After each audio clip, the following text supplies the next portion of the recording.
adversos displacenteros, ¿sí? O que no signifiquen un riesgo a largo plazo, buscando esa necesidad de empezar a investigar y a probar fármacos nuevos, ¿sí? Si ustedes recuerdan de la clase anterior, la lista era interminable de efectos adversos que aparecen con el uso de los antipsicóticos típicos, ¿verdad? Algunos de el tratamiento y la terapéutica, ¿sí? En busca de buscar un fármaco que sea más benevolente y beneficioso al paciente, se comenzó a buscar los atípicos. ¿Está bien? Se le denominaron así como atípicos. ¿Por qué? Porque no respondían de la misma manera que los típicos. Si recuerdan, los antipsicóticos típicos tenían un efecto principalmente como antagonista de los receptores dopaminérgicos D2, ¿verdad? Específicamente, si bien actuaban sobre otros receptores neurotransmisores, era su efecto menor. En cambio, con los atípicos, la característica principal es que, si bien también actúan con la misma potencia que los típicos sobre los D2, actúan mucho mejor sobre otros receptores de neurotransmisores, actuando así sobre otros receptores, sobre otros neurotransmisores que también provocan síntomas en la esquizofrenia, por ejemplo, ¿sí? Se vio que un 25% de los esquizofrénicos no responden a los antipsicóticos típicos, ¿sí? Muchos responden solamente de forma parcial a esos antipsicóticos y, como dijimos en la clase anterior, los síntomas negativos son resistentes. Y también se comenzó a buscar una alternativa para tratar estos síntomas negativos que habíamos visto que era la anedonia, la apatía, la bulia, los síntomas cognitivos y afectivos. ¿Está bien? Haciendo la búsqueda de un fármaco más eficaz, fueron apareciendo drogas que tenían un mecanismo de acción similar a los típicos, pero que bloqueaban otros receptores, como les dije, ¿sí? Y tenían acciones diferentes por ende, ¿sí? Esto también significó que tiene también un perfil diferente de efectos adversos, sobre todo con las reacciones extrapiramidales, produciéndolas en menor medida, ¿sí? Entonces, ellos, como les dije, aparte de bloquear específicamente los receptores D2, también actúan sobre otros receptores de otros neurotransmisores, ¿sí?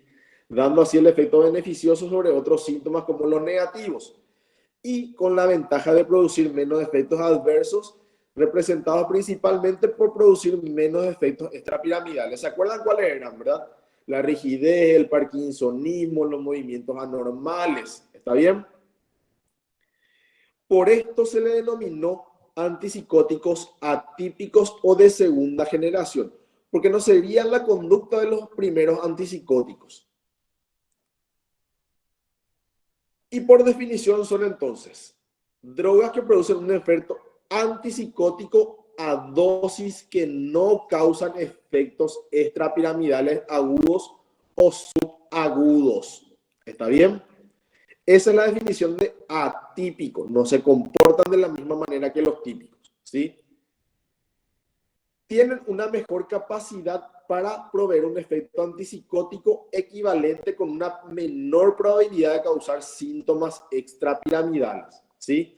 Entonces, efecto antipsicótico con menos probabilidad de síntomas adversos o efectos adversos. Ellos se clasifican según la clasificación farmacológica y según su estructura química o según sobre qué receptores actúan, ¿sí? Nosotros vamos a usar la que tiene en cuenta sobre qué receptores actúan, ¿sí? Y vamos a hablar de los agonistas parciales de 2 y los bloqueantes de la serotonina, que es el aripiprazol. Primer nombre que tienen que conocer ya de memoria, ¿sí? Y luego tenemos los bloqueantes de la serotonina y la dopamina, ¿sí? Aquí dijimos bloqueantes, o sea, que inhibe el efecto de la dopamina. Y aquí agonista potencia el efecto de la dopamina. Es una paradoja de cómo actúa el aripiprazol, que es el más raro o el más atípico entre todos, ¿sí? Dentro de los bloqueantes de la dopamina y la serotonina tenemos la risperidona, la olanzapina, la quetiapina y la clozapina. Tienen que conocer todos estos nombres, chicos. ¿Está bien? Ahora, vamos a hablar de cada uno de ellos. El aripiprazol, el más atípico dentro de los atípicos. ¿Está bien? Este fármaco tiene una buena absorción por vía oral, ¿sí? Y no se ve afectada esta absorción por las comidas. O sea que se puede administrar con los alimentos sin ningún problema. El pico en sangre o su máxima concentración una vez que se administra en la sangre ya está en 3 a 5 horas. O sea que tiene un efecto relativamente rápido. Y tiene, mucho más importante esto, una vida media de 75 a 94 horas. ¿Sí? La droga permanece en el cuerpo días hasta ser eliminada por completo, lo que facilita que se pueda tomar una sola vez al día. ¿Sí? Y esto es muy importante para favorecer la adherencia al tratamiento. Y muchas veces es muy importante cuando se le tiene que dar a escondidas el fármaco al paciente, porque este fármaco nosotros tenemos en varias vías de administración acá, en realidad en 2, pero en otros países es incluso inyectable. Aquí tenemos por vía oral, ya sea en comprimidos y en jarabe, ¿sí? Este tiene una desventaja, ¿sí? Que el efecto terapéutico tarda aproximadamente 15 días en aparecer, ¿sí? Pero también perdura mucho tiempo después de que el fármaco deja de administrarse. O sea, que no es un fármaco que nosotros vamos a darle a un paciente agitado y que queremos que tenga efecto inmediato en forma aguda, ¿sí? Los efectos beneficiosos como antipsicótico neto tardan aproximadamente 15 días en aparecer.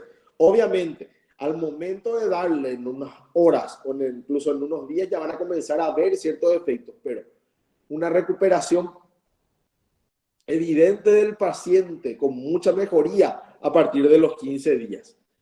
Y cuando suspendemos de forma abrupta, porque, por ejemplo, el paciente no puede comprar o no quiere consumir o deja de venir a la consulta o se muestra agresivo, agitado, tenemos un tiempo todavía para tomar medidas antes de que él vuelva a estar psicótico o mostrar algún tipo de síntoma, ¿sí? Por esta vida media tan larga del paciente, de la droga dentro del paciente.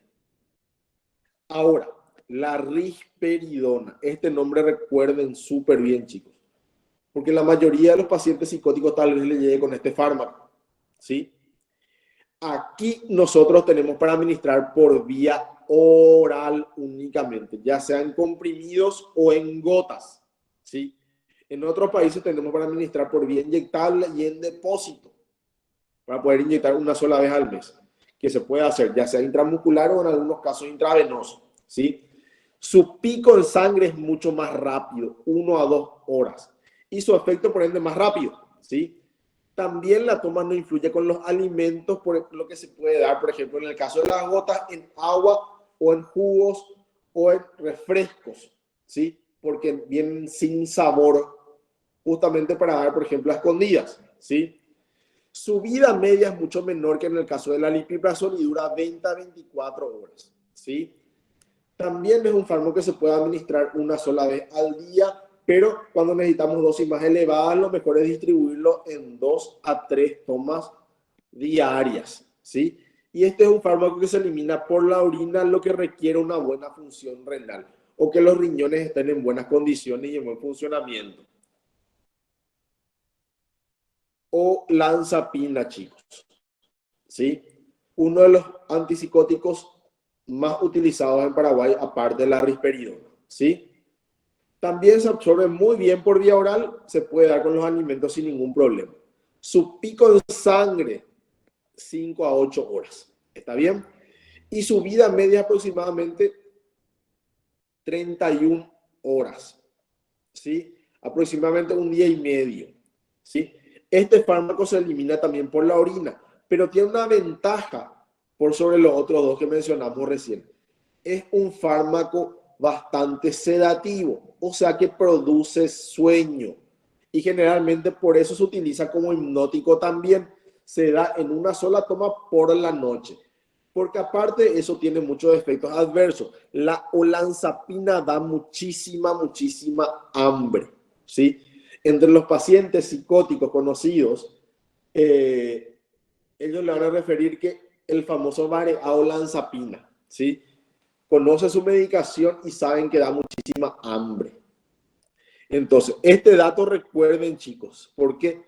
Porque limita muchísimo el uso de este medicamento en los pacientes. ¿Por qué? Porque produce muchas alteraciones. Cuando vimos los antipsicóticos tipos, hablamos y mencionamos el síndrome metabólico, ¿sí? Que era el aumento de la glicemia, del colesterol, los triglicéridos. ¿Está bien? Este antipsicótico produce muchísimo síndrome metabólico. Hace que suba el colesterol, suban los triglicéridos, suba el azúcar y puede producir incluso diabetes. Porque uno por el hambre y otro por el desequilibrio metabólico que produce. Entonces, este fármaco, si bien es un muy buen antipsicótico, da sueño, y en pacientes que no comen, por ejemplo, produce hambre, tenemos que tener cuidado y tenemos que limitar su uso para que no tienen riesgo metabólico, no son cardiópatas y no son obesos, porque si no van a empeorar mucho sus síntomas. La quetiapina, ¿sí? Este fármaco se podría definir como el gol estándar dentro de los antipsicóticos atípicos, ¿sí?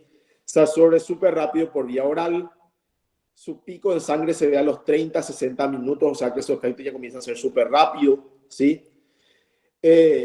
Este tiene la desventaja de que no se tiene que administrar cerca de los alimentos porque disminuye mucho su absorción y su vida media es muy corta, dura 7 a 12 horas, por lo que generalmente si son de liberación rápida, se recomienda administrar en 2 a 3 tomas diarias, no en una sola toma, ¿sí? Como los otros o los anteriores. Este fármaco viene en presentaciones de liberación rápida. ¿Qué quiere decir esto? Fármacos preparados especialmente para ser liberados dentro del estómago de manera lenta y pasiva, para que se puedan administrar una sola vez. Se elimina también por la orina.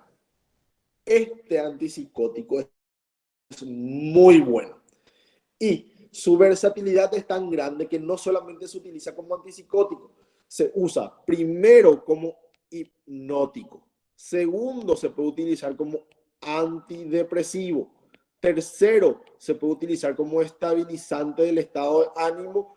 Y por último, como su función principal, antipsicótico. ¿Está bien? La desventaja de este fármaco es que es muy costoso.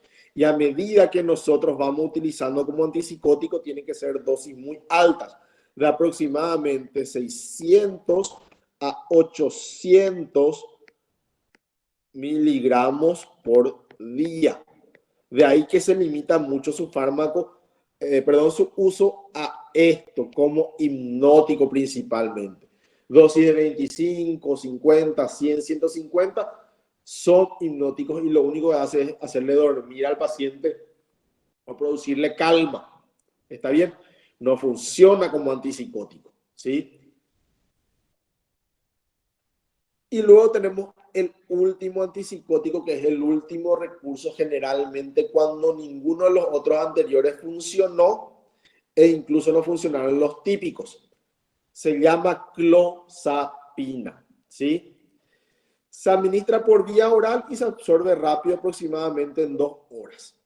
Su pico de sangre se ve bastante rápido, en 1 o 2 horas, y tiene una vida media de 12 horas.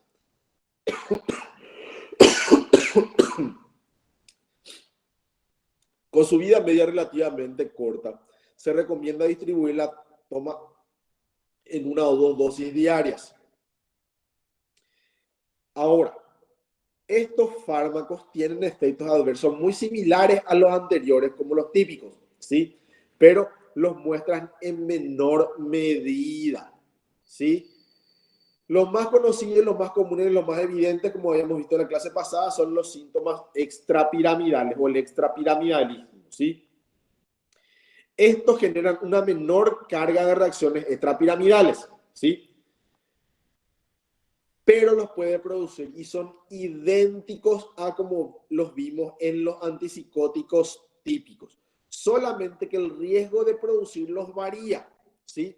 Y esto tienen que saber, chicos. El riesgo de producir estos efectos es de esta forma en orden decreciente. Risperidona, aripiprazol, olanzapina, quetiapina y clozapina. ¿Bien? Tienen que saber. Así que si yo en el examen le pregunto cuál es el que menos efecto extrapiramidal produce entre los atípicos, ya tienen que saber cómo responder. ¿Está bien? Ahora, la sedación es un efecto adverso dosis dependiente y muy frecuente con estas drogas. Como mencioné anteriormente, algunos más que otros, ¿sí? Y la sedación se da de manera decreciente para esto. La clozapina, la quetiapina, la olanzapina, la risperidona y el aripiprazol. Diciendo que el aripiprazol es el que menos da sueño, la risperidona luego tenemos la olanzapina que dijimos que es muy buen sedativo por la noche y la quetiapina dosis baja es exclusivamente hipnótico. O sea, se utiliza solamente para hacer dormir. Y luego tenemos la clozapina, ¿sí? Que es muy sedativo y es el último recurso entre los antipsicóticos. Estos antipsicóticos también pueden producir como efecto adverso el insomnio, ¿sí? Se puede ver o su aparición y el aripiprazol principalmente. Y también se pueden ver vívidos y pesadillas, específicamente con la clozapina, la olanzapina, la risperidona.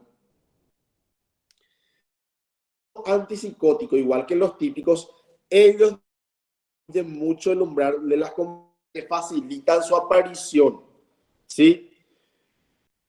En general, el riesgo de que un paciente que toma un antipsicótico, el riesgo de convulsiones es de 1%, ¿sí? Pero con la clozapina, el riesgo es mucho mayor y tiene relación con la aumentamos la dosis de ese fármaco en específico, el riesgo de producir convulsiones es mucho mayor.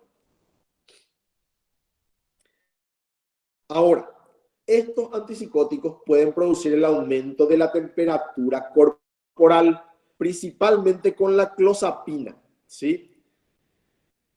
5% de los pacientes que toman este fármaco pueden tener aumentos transitorios de la presión, de la temperatura mayor a 38 grados, lo que nos tiene que llamar muchísimo la atención y hacer mucha monitorización, porque ¿se acuerdan cuál era el riesgo de que se aumentara la temperatura con el uso de antisicóticos? ¿Se recuerdan cuál era el síndrome? El síndrome neurótico maligno, que podría ser fatal, ¿sí? Y este puede aparecer o suele aparecer con el aumento de la temperatura en la tercera semana de tratamiento, pero es benigno con el aumento de la temperatura y solamente requiere monitorización cercana, ¿sí? Con la clozapina también se vio la aparición de cefaleas, junto con la olanzapina, la quetiapina y la risperidona, ¿sí? Y como les mencioné, el síndrome metabólico, ¿sí? Aumento de peso, aumento de los triglicéridos, del colesterol, ¿sí? De la glicemia. Todo esto trae también, por ejemplo, secundariamente el aumento de la presión arterial. Esto es más producido con la ola, luego la quetiapina y clozapina, ¿sí? El aumento de peso igual y de la misma forma con estos tres antipsicóticos principalmente, y en menor medida con la risperidona y el aripiprazol, siendo el aripiprazol el que menos, ¿sí? Los efectos adversos y metabólicos son muy similares a los antipsicóticos típicos. Con que repasen eso ya van a tener la respuesta. ¿Está bien? La hiperprolactinemia, ¿sí? Obviamente también es menos con los fármacos típicos, por ejemplo el haloperidol, ¿sí? Pero se pueden producir aumentos que se normalizan entre 2 a 24 horas después con clozapina y quetiapina, ¿sí? Con el uso crónico de, por ejemplo, la risperidona, el riesgo de aumentar la prolactina aumenta en un 30%, ¿sí? Y con la olanzapina aumenta con el riesgo de la dosis. A medida que usamos dosis más altas, aumenta el riesgo, ¿sí?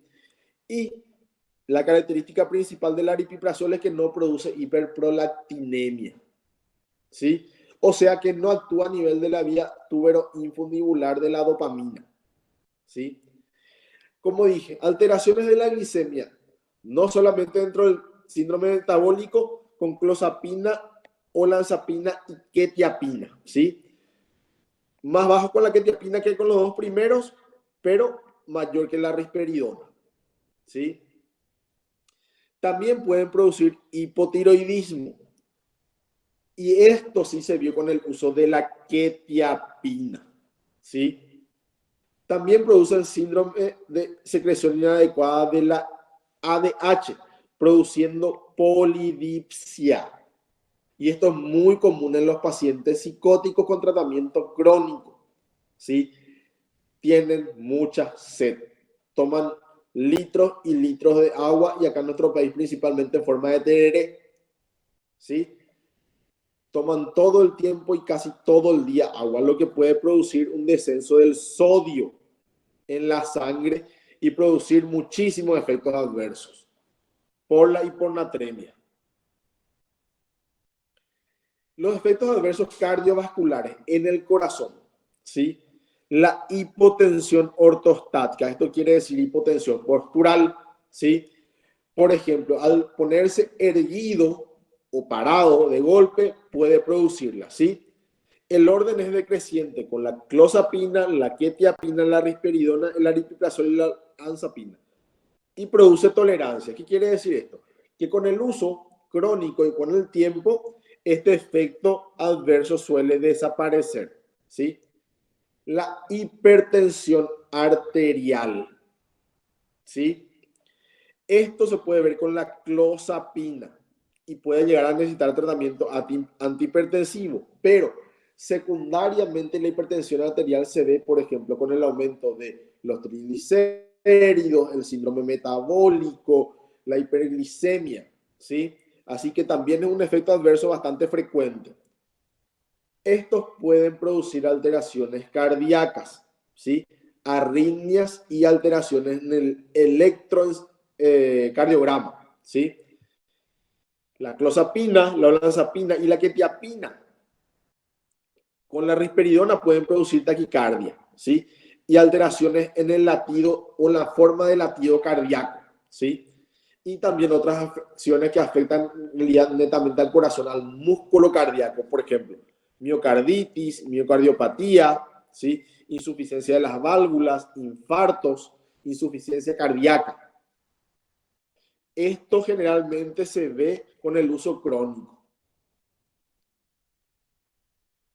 Los efectos anticolinérgicos también son muy frecuentes y son muy intensos, principalmente con la clozapina y en menor medida con la olanzapina y la quetiapina. Casi no se ven con la risperidona y la aripiprazol. Ahora, algo que tienen que tener en cuenta y mucho a la hora de conocer estos fármacos es cuando se trata de efectos adversos hematológicos, o sea, en la sangre, ¿sí? Con la clozapina se pueden ver alteraciones que pueden llegar a ser fatales. Este fármaco requiere monitorización sanguínea y anteriormente se utilizaba o se comenzaba a administrar solamente en las internaciones. O sea que el paciente tendría que estar internado en un hospital general, no psiquiátrico, para poder administrarlo, ¿sí? Requiere, cuando se administra, análisis sanguíneos diarios hasta titular la dosis o hasta llegar a la dosis terapéutica, ¿sí? Esto quiere decir todos los días un hemograma al paciente, todos los días, hasta llegar aproximadamente al mes de tratamiento, ¿sí? Requiere mucho cuidado. Los síntomas digestivos más comunes son la hipersalivación, ¿sí? El paciente comienza a producir mucha saliva. No puede generalmente contener en la boca y se le escurre por los labios, ¿sí? Con la clozapina es muy frecuente, con la risperidona y la olanzapina, pero suele ser transitorio. Pero puede ser, o sea, no suele ser transitorio y suele ser muy intenso. Y generalmente necesita una medicación que contrarreste este efecto, ¿sí? También pueden producirse alteraciones hepáticas, ¿sí? Cuando nosotros monitorizamos el control del paciente a medida que vamos introduciendo el antipsicótico, tenemos que ver si aparecen indicadores de disfunción hepática, ¿sí? Otras afecciones a nivel gástrico que pueden producir son, por ejemplo, la esofagitis por reflujo y la pancreatitis, ¿sí? Este es un efecto idiosincrásico que hasta ahora no se sabe por qué lo puede producir. A nivel genitourinario, sexuales igual a lo descrito en los antipsicóticos típicos, ¿sí? Además de que puede producir priapismo.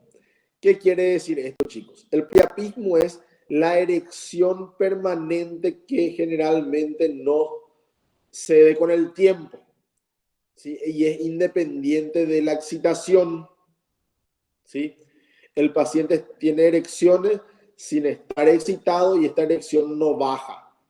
¿Está bien? Y generalmente el tratamiento es con medidas invasivas. Se drena la sangre del pene, ¿sí? Incontinencia urinaria, hasta en el 42% de los casos con la clozapina. También se puede ver con risperidona o olanzapina. Y los otros efectos adversos que vimos, por ejemplo, disminución de la libido, anorgasmia o en los hombres, eyaculación retrógrada. A nivel respiratorio, los efectos no son muy frecuentes, pero pueden producir rinitis, ¿sí? O constipación nasal. Alteraciones cutáneas cuando hay hipersensibilidad a estos fármacos y pueden aparecer rash cutáneos, ronchas, ¿sí? A nivel renal, muy rara vez se ve lo que es la rinitis intersticial y la insuficiencia renal aguda o falla renal aguda, ¿sí? Estos fármacos pueden producir intoxicación aguda, ¿sí? Pero generalmente la intoxicación es más segura que con los antipsicóticos típicos, ¿sí? Y son solamente exacerbaciones de los efectos adversos habituales que mencionamos recién. Los más peligrosos son la hipotensión ortostática y el tratamiento de soporte. Ahora, esto también puede producir el síndrome neuroléptico maligno, chicos, que tienen que recordar. ¿Cuáles son las precauciones y contraindicaciones a la hora de utilizar estos fármacos? ¿Sí? Hay que tener prudencia en el manejo de vehículos y maquinarias pesadas, ¿sí? Cada fármaco está contraindicado si hay alergia al mismo. Tienen que saber cuáles eran los más sedativos a la hora de administrar al paciente porque tenemos que tener en cuenta siempre el trabajo que desempeña, ¿sí?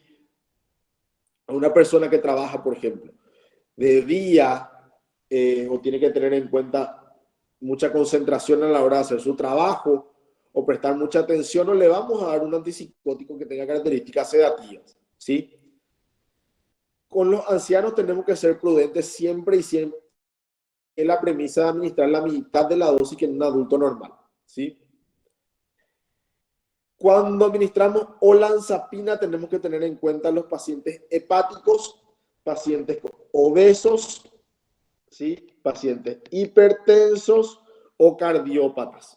Y muy en cuenta si es el paciente o no es diabético, ¿sí?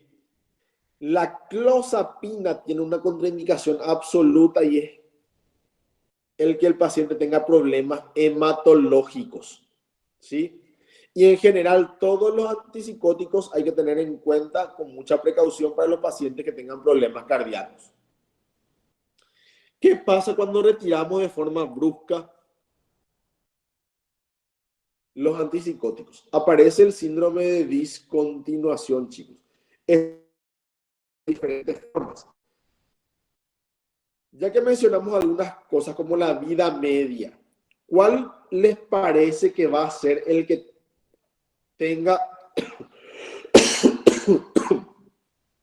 o el que aparezca más tardíamente el síndrome de discontinuación? Para darme de otra forma, ¿verdad? ¿Con cuál va a aparecer o tardar más en aparecer este síndrome de discontinuación si le cortamos de forma brusca? Con un antipsicótico que tenga una vida media corta larga, ¿sí? Para que piensen un poquito. El retiro antipsicóticos atípicos, tanto como los atípicos, puede producir, ¿sí? Reaparición brusca de los síntomas psicóticos, le doy una ayuda. Con los de vida media larga, tarda más en aparecer, ¿sí? El síndrome de discontinuación y los síntomas de nuevo, ¿sí? Una particularidad es que pueden aparecer síntomas tipo gripal, ¿sí? Náuseas, vómitos, sudoración, diarrea, insomnio. En los sedativos, cuando se retiran de forma brusca, aparece el índice de rebote, ¿sí? Y pueden aparecer síndromes serotoninérgicos que vamos a ver con los antidepresivos. Mucha agitación psicomotriz, también aumento de la temperatura, temblores, pueden aparecer convulsiones y confusión. Estos aparecen, depende de la vida media, pero se ven en general haciendo un promedio de 24 a 48. Le recalco de nuevo, chicos, a medida que tenga vida media más larga, esto tarda más en aparecer. Y hasta 14 días. ¿Sí? ¿Cuál es el tratamiento sintomático o administrar de antipsicótico? ¿Cómo se usa? Vamos a hablar primero del aripiprazol. En lo posible en una toma sola diaria. Y esto, chicos, es solamente en la forma general. Que viene vamos a explicar bien con casos y de forma práctica, ¿sí? Entonces, se recomienda en una sola toma diaria, generalmente por la mañana. Tiene características activadoras, le despierta al paciente en vez de ser sedativo. Y generalmente se inicia con una dosis de 10 miligramos o 15, por menos 2 semanas, para luego, si es que es necesario, aumentar hasta 30 miligramos, ¿sí? La ola se puede utilizar desde el principio en dosis de 10 miligramos, ¿sí? También una sola toma por las noches porque produce sueño. Y la dosis máxima que se puede utilizar es hasta 45 miligramos por día, ¿sí? La quetiapina, el rango, como les dije, para su uso es bastante variable. Yo les mencioné que podría utilizarse como antipsicótico a 600, 800 miligramos. Esto es lo que se ve en la práctica, pero sus efectos ya se pueden ver a partir de 400 miligramos por día, ¿sí? Para la depresión se puede utilizar a 25 a 300 miligramos, pero generalmente está entre 200 y 400, ¿sí? Entre 400 y 600 como estabilizador del estado de ánimo. Y para arriba ya como antipsicótico netamente, ¿sí? Generalmente se inicia a dosis baja y, como le dije, la toma en 2 a 3 tomas diarias, ¿sí? Acuérdense, mientras que nosotros utilizamos más dosis bajas, el paciente generalmente duerme y tiene mucha somnolencia, ¿sí? Y los de liberación lenta, conocidos como los XR, dar en una sola toma diaria. Y tienen eso, y también menos efectos adversos beneficiosos, como la sedación, por ejemplo. La risperidona se inicia en dosis baja, generalmente 1 miligramo día en los ancianos. Se recomienda dar en 2 tomas diarias, pero nosotros generalmente lo damos en una sola toma diaria nocturna y se inicia con 3 miligramos día, ¿sí? Esto generalmente se puede aumentar hasta 6 miligramos y su dosis máxima por día es de 9 miligramos, ¿sí? Cuando llegamos a la dosis máxima, también se puede dar en una sola toma diaria. Y la clozapina, chicos.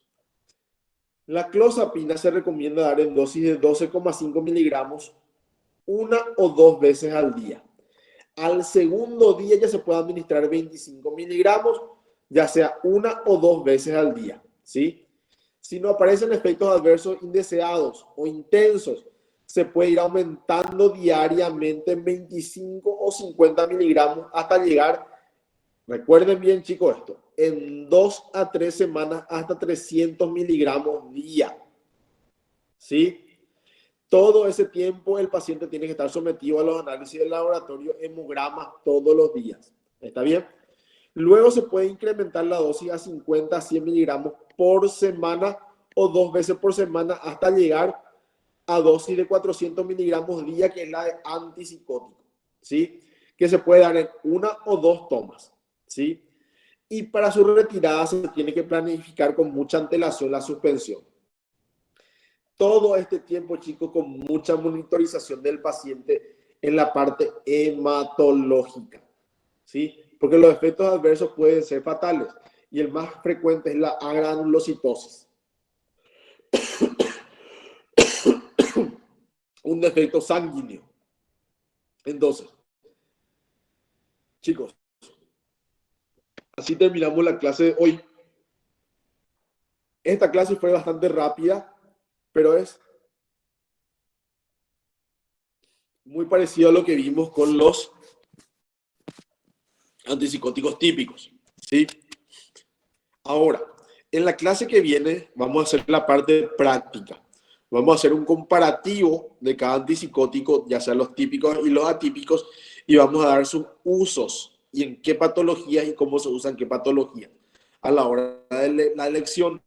Porque como vimos hoy en la clase, tienen muchas características que lo diferencian de cada uno. Por ejemplo, vimos que algunos son más sedativos, algunos tienen otros menos efectos adversos. Así que eso vamos a ir repasando para que ustedes tengan ya grabado. ¿Está bien? Les quiero preguntar algo. ¿El examen me pueden recordar en qué fecha era? El Profe, próximo buenas lunes. noches. El próximo Justamente lunes eso ya es. estábamos diciendo. El de hoy en 8 sería. Sí. Ah, bueno. Entonces, chicos, les pregunto, ¿ustedes tienen tiempo esta semana, el jueves, por ejemplo, para dar clases de nuevo? Para hacer nuestro repaso.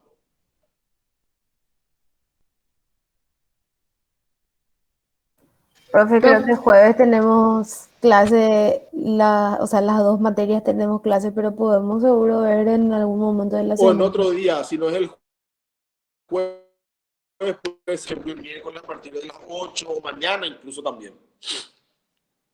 Ya depende de ustedes, si me avisan, nos organizamos y hacemos el repaso para el examen.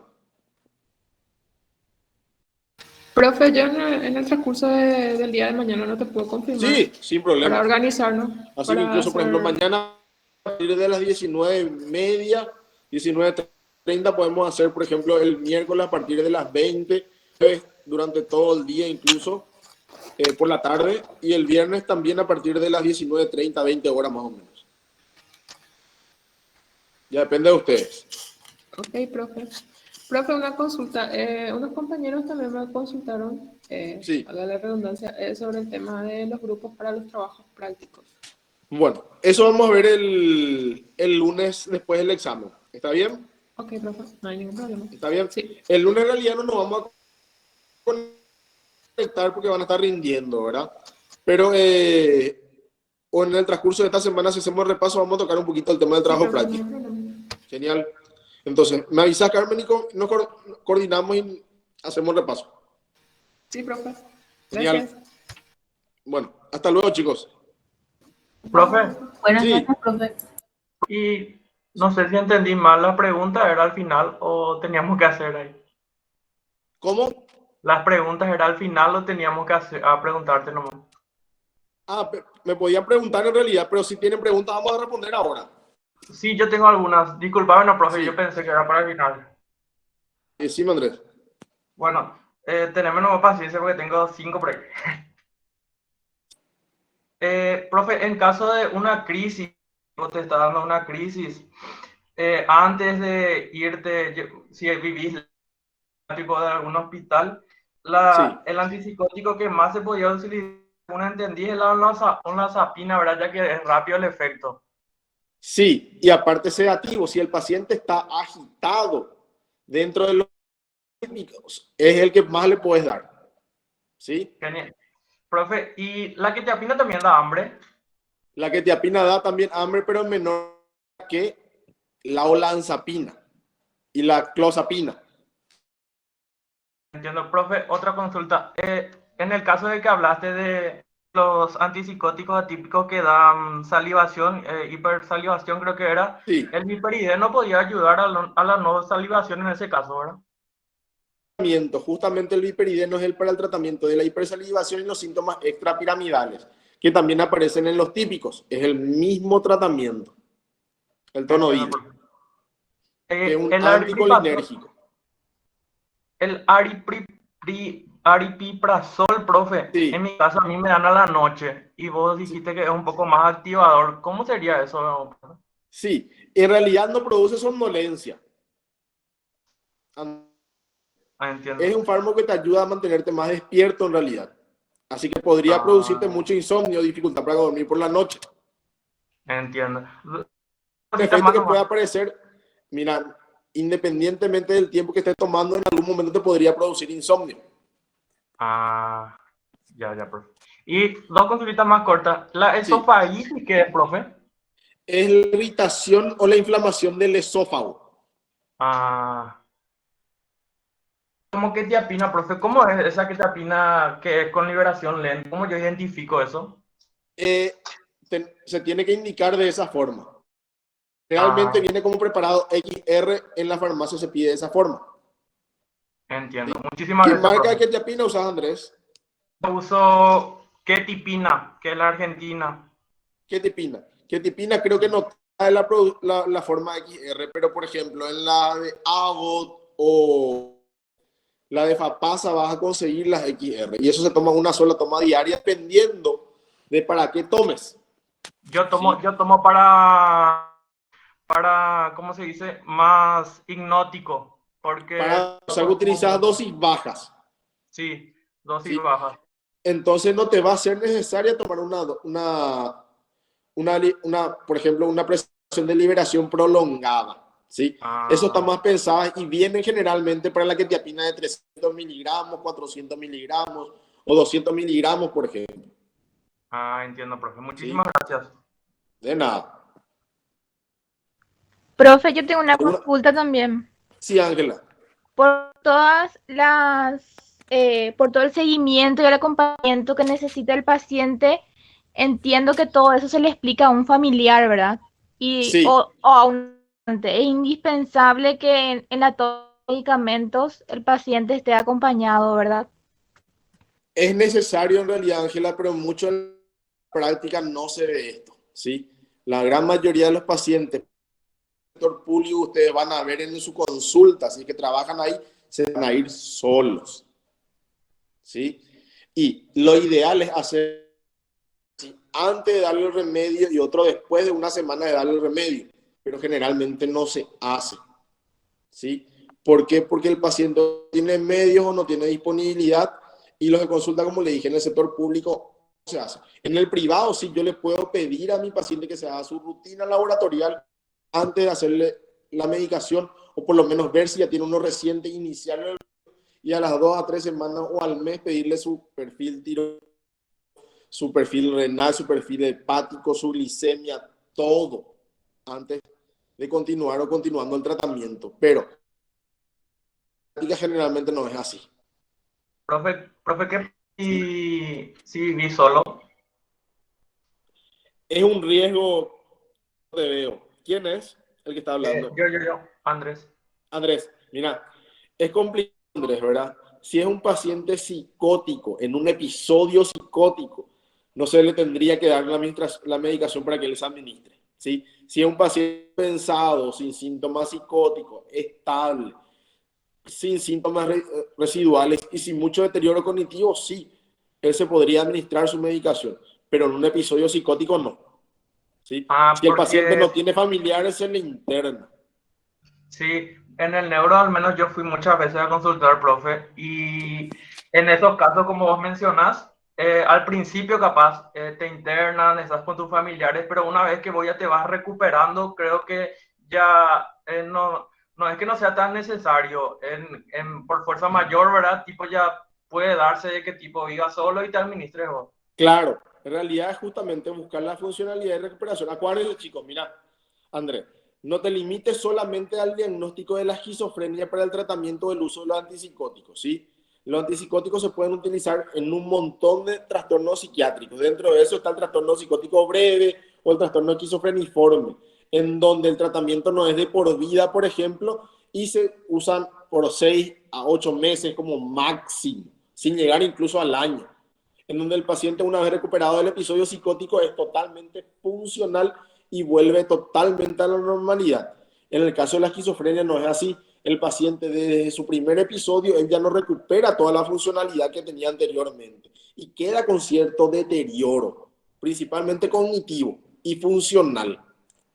De ahí el riesgo de darle a un paciente con el diagnóstico de esquizofrenia la posibilidad de que pueda tener su medicación. Si bien se puede recuperar y puede ser funcional, con cada episodio esa funcionalidad disminuye, ¿sí? Y se recomienda que sean pacientes que tengan cuidado siempre y monitorización. Claro, profe. Mi tío es esquizofrénico y él vive con mi abuelo y mi mamá también le controla. Pero en mi caso, por ejemplo, es TLP y es un poco diferente en el caso de la funcionalidad al menos. Claro, mira, Andrés, con el diagnóstico que vos me mencionaste recién, no hay una alteración cognitiva, no hay un deterioro cognitivo que te impida, por ejemplo, hacer absolutamente nada, ¿sí? Ni manejarte solo de ninguna forma. Con el esquizofrénico es diferente, hay deterioro cognitivo y muchas veces en los crónicos síntomas residuales o permanecen las alucinaciones o permanecen delirios, ¿sí? Que es muy frecuente. Acuérdense que la incidencia del suicidio entre los pacientes esquizofrénicos, incluso con su medicación, es altísima, ¿sí? Por la prevalencia de los síntomas negativos también. Así que es bastante complejo el tema de la medicación con ellos, con los antipsicóticos, con los psicóticos puros, ¿sí? Ahí estamos hablando de los esquizofrénicos. Pero de nuevo, chicos, la limitación de los antipsicóticos no está solamente para la esquizofrenia o los trastornos psicóticos. La quetiapina, como les mencioné, nosotros podemos utilizar como hipnótico, podemos utilizar para el tratamiento de la depresión como antidepresivo en monoterapia y funciona generalmente bien.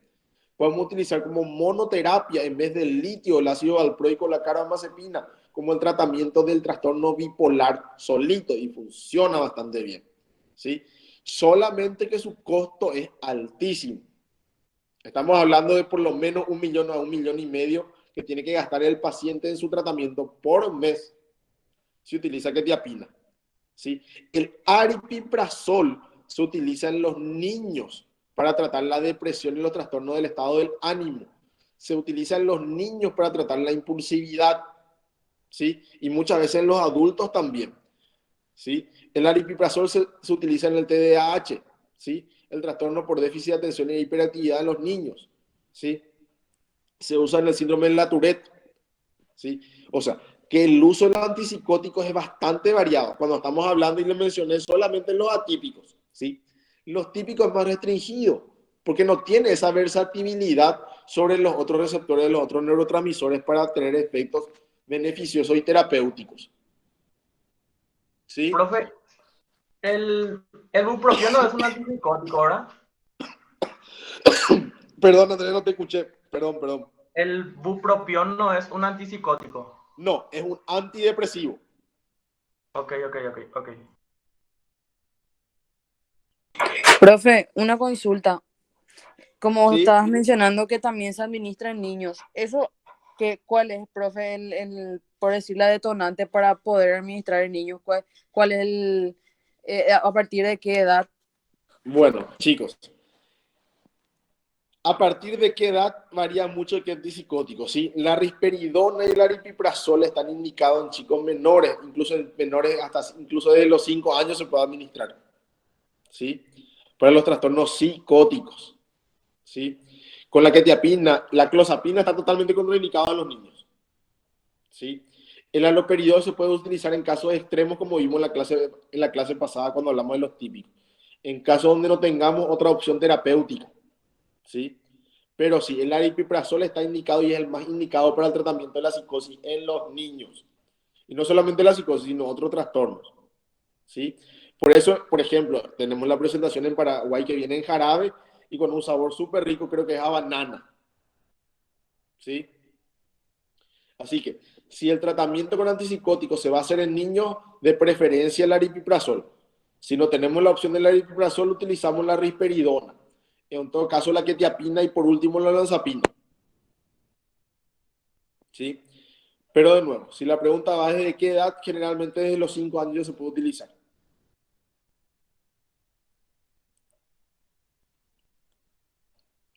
Profe, ¿Sí? con respecto a la clase de repaso, ¿será que se puede hacer el jueves a las 19:50? A Sin partir de ningún las 8. problema. Ok. Entonces Ya quedamos quedamos para el así. jueves. Sí, Quedamos ya. todos así, Carmen. Sí, te confirmo ya esa fecha y esa hora, profe. El jueves a Genial, las 8. perfecto. Ok. Súper bien. Bueno, chicos, ¿alguna otra pregunta? Sí, profe, yo tengo una consulta. Sí. El XR de la quetiapina, dijiste que solamente es una sola toma, ¿verdad? Se pueden dar en más tomas, pero generalmente está pensado para dar una sola vez al día. Y dijiste también que tiene menos efectos adversos, ¿verdad? ¿O escuché Que en mal? la liberación normal tiene menos efectos adversos. ¿Por qué? Justamente por eso. Porque se liberan dosis más lentamente dentro del organismo. ¿Sí? Sí, puede tener los mismos efectos adversos que la quetiapina normal, ¿verdad? Pero en menor medida, o es más difícil que lo produzca. ¿Sí? De ahí, por ejemplo, que si yo tengo una liberación prolongada de, por darte un ejemplo, esto no hay, ¿verdad? O sí, en realidad sí hay. La quetiapina de 50 miligramos normal. Yo le doy al paciente y lo más probable es que le dé sueño a esa dosis. Pero le doy la XR y no le va a dar sueño probablemente. ¿Por qué? Porque esa liberación es lenta y su pico de la sangre tarda mucho más en llegar porque no se absorbe tan rápido. ¿Sí? O sea, que está pensada, uno, para que el efecto sea más prolongado y cause menos efectos adversos. La liberación XR o liberación prolongada. Ah, ya, ya. Muchas gracias, profe. De nada. ¿Otra pregunta, chicos?